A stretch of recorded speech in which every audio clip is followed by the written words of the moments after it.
Hello साथियों। तो अगली वीडियो आ गई है आपके लिए। साथियों 0.2 मॉडल पेपर आपके सामने आ गया है। शिक्षण विधियों का संपूर्ण पार्ट है इसमें भी। साथियों आपको 40 मॉडल पेपर ऐसे सॉल्व कराए जाएंगे जिसमें प्रत्येक मॉडल पेपर में आपको 25 प्रश्न डाले हैं। आपके 1000 प्रश्न शिक्षण विधियों के कंप्लीट हो जाएंगे। साथियों अगर चैनल पर नए हैं तो चैनल को सब्सक्राइब जरूर कर लें साथियों, ताकि अगली वीडियो भी आपको मिलती रहे। पहला प्रश्न आपका है, भाषा शिक्षण में दृश्य श्रव्य साधनों का मुख्य प्रयोजन है। तो आपका सही आंसर हो जाएगा साथियों, छात्रों की विभिन्न इंद्रियों को क्रियाशील बनाना।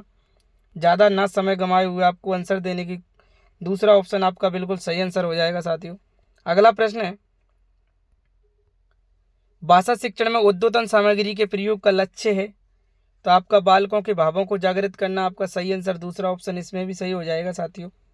अगला प्रश्न आपका, लिंगवा फोन के 7 शैक्षिक उपकरण हैं, कौन सा शैक्षिक उपकरण है? तो आपका सही आंसर दूसरा ऑप्शन इसमें भी हो जाएगा, श्रव्य ऑप्शन आपका श्रव्य है, लिंगवा फोन श्रव्य है। अगला प्रश्न आपका, साथियों अगर चैनल पर नए हैं तो चैनल को सब्सक्राइब जरूर करें, वीडियो को शेयर करें। भाषा शिक्षण में परंपरागत उद्बोधन सामग्री के रूप में बहुत अधिक सहायक किस समझा जाना चाहिए? तो आपका पाठ्य पुस्तक बिल्कुल सही हो जाएगा। उद्बोधन सामग्री के रूप में पाठ्य पुस्तक को बहुत अधिक सहायक समझा जाता है। आपका पहला ऑप्शन बिल्कुल सही आंसर हो जाएगा साथियों, पाठ्य पुस्तक। अगला प्रश्न आपका, फ्लैनेल बोर्ड फ्लैश बोर्ड का उपयुक्त प्रयोग किया जाता है। तो आपका सही आंसर हो जाएगा, ये चित्र प्रदर्शन के लिए किया जाता है साथियों। आपका दूसरा ऑप्शन इसमें भी सही आंसर हो जाएगा। अगला प्रश्न आपका,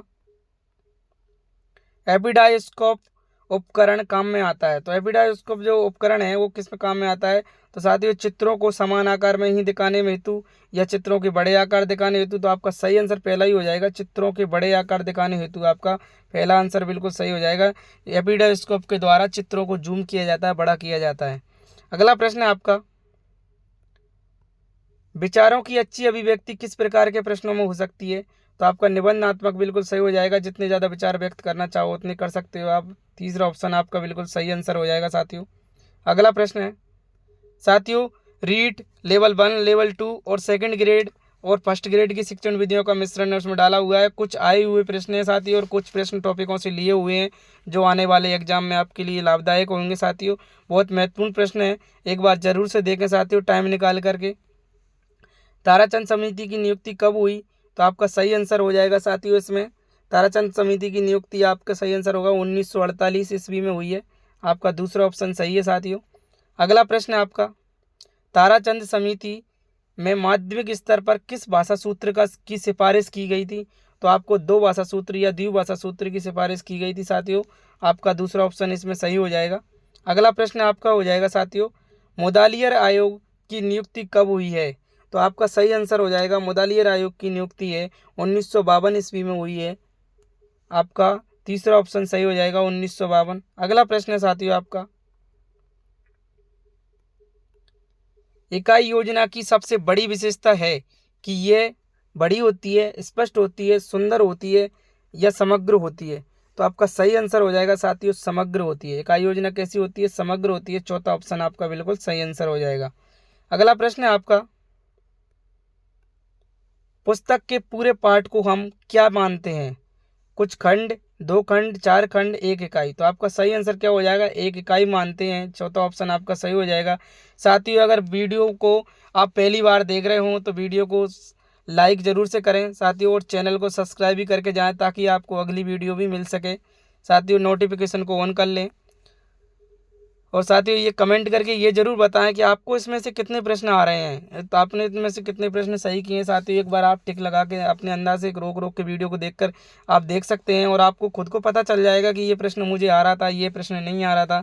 तो आप एक बार इसका अंदाजा लगाएं साथियों, कमेंट में जरूर बताएं कि आपको इसमें से कितने प्रश्न आए हैं।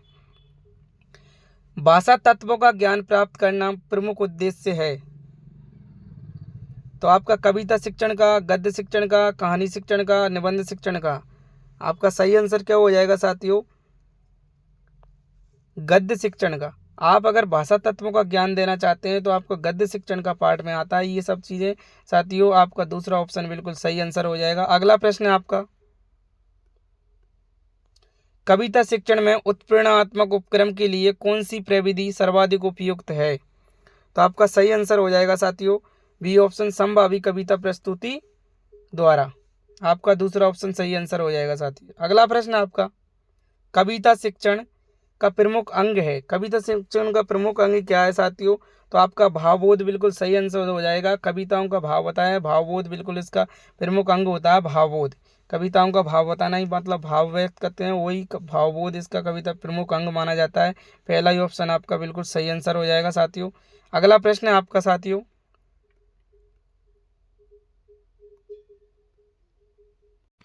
टेप रिकॉर्डर कौन सा शैक्षिक उपकरण है? तो देखिए साथियों, टेप रिकॉर्डर है वो कौन सा शैक्षिक उपकरण है आपसे पूछा गया है। तो आपका सही आंसर हो जाएगा साथियों इसमें श्रव्य उपकरण आपका इसमें सही आंसर हो जाएगा साथियों। श्रव्य उपकरण आपका पहला ऑप्शन बिल्कुल सही आंसर हो जाएगा। जो टेप रिकॉर्डर है वो श्रव्य उपकरण है साथियों। अगला प्रश्न है आपका,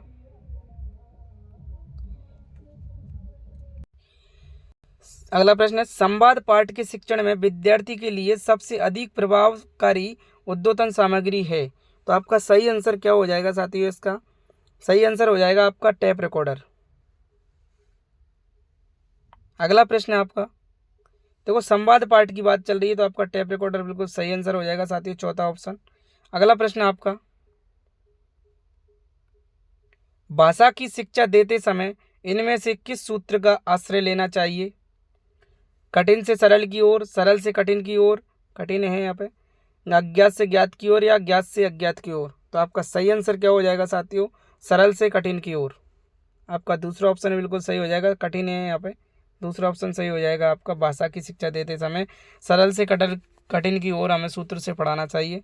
अगला प्रश्न साथियों, लिखित कार्य दो प्रकार के होते हैं। देखो ये बहुत महत्वपूर्ण प्रश्न है साथियों। लिखित कार्य दो प्रकार के होते हैं, एक कक्षा कार्य, तो दूसरा क्या है? तो दूसरा कार्य आपका सही आंसर हो जाएगा साथियों, दूसरा गृह कार्य आ जाता है आपका, चौथा ऑप्शन सही आंसर हो जाएगा साथियों। अगला प्रश्न आपका, भाषा शिक्षण में कार्य अंत में आता है। भाषा शिक्षण के अंत में कौन सा कार्य आता है? तो लेखन का कार्य आता है आपका, चौथा ऑप्शन सही आंसर हो जाएगा साथियों। अगला प्रश्न आपका, दृश्य सामग्री का उदाहरण है। देखो दृश्य सामग्री का उदाहरण आपका सही आंसर हो जाएगा साथियों, टीवी बिल्कुल आपका सही आंसर हो जाएगा, चौथा ऑप्शन है। लेकिन आपसे दृश्य सामग्री पूछी है ओनली फॉर दृश्य, तो थोड़ा सा कंफ्यूजन है साथियों। यहाँ पे एपिडोस्कोप होगा, क्योंकि टीवी दृश्य सामग्री के साथ साथ श्रव्य भी है। तो आपका एपिडोस्कोप है जो बिल्कुल दृश्य सामग्री, यहाँ पे कंफ्यूजन हुआ, सॉरी। दूसरा ऑप्शन आपका बिल्कुल सही आंसर होगा एपिडोस्कोप। अगला प्रश्न आपका, अभिक्रमित अनुदेशन में बाहरी अभिक्रमित अनुदेशन कहा जाता है। तो आपका सही आंसर हो जाएगा इसमें साथियों, रेखीय अभिक्रमित अनुदेशन को ही बाहरी अनुदेशन कहा जाता है। आपका पहला ऑप्शन बिल्कुल सही आंसर हो जाएगा। अगला प्रश्न आपका, स्वयं प्रविधि जिसमें विद्यार्थी अपना अध्ययन कार्य अध्यापक की देखरेख में पूर्ण करते हैं कहलाता है। तो आपका वो स्वयं अध्ययन कहलाता है, पहला ही ऑप्शन सही आंसर हो जाएगा आपका। अगला प्रश्न साथियों, सॉरी पर्यवेक्षित अध्ययन होगा, आपका आंसर गलत, यहाँ पर्यवेक्षित अध्ययन आएगा।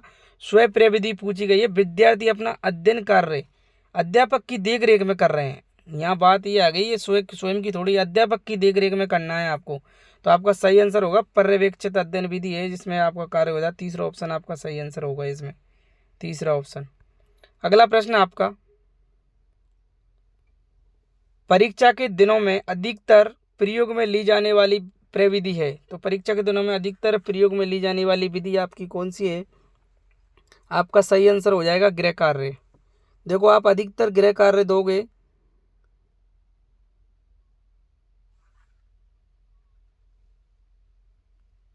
स्वयं अध्ययन, अरे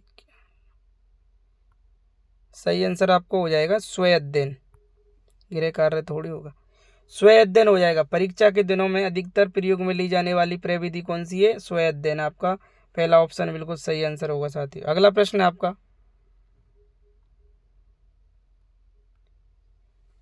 आज का लास्ट प्रश्न है साथियों, मिलते हैं अगली वीडियो में। विद्यार्थियों में स्वयं अध्ययन की प्रवृत्ति पैदा करने के लिए अध्यापक किस कार्य को अधिक महत्व देता है? तो इसमें आएगा आपको किस कार्य को अधिक महत्व देता है, तो इसमें आएगा आपका असाइनमेंट, गृह कार्य आएगा इसमें। इसमें आएगा गृह कार्य, कन्फ्यूजन है, इसमें गृह कार्य आएगा आपका।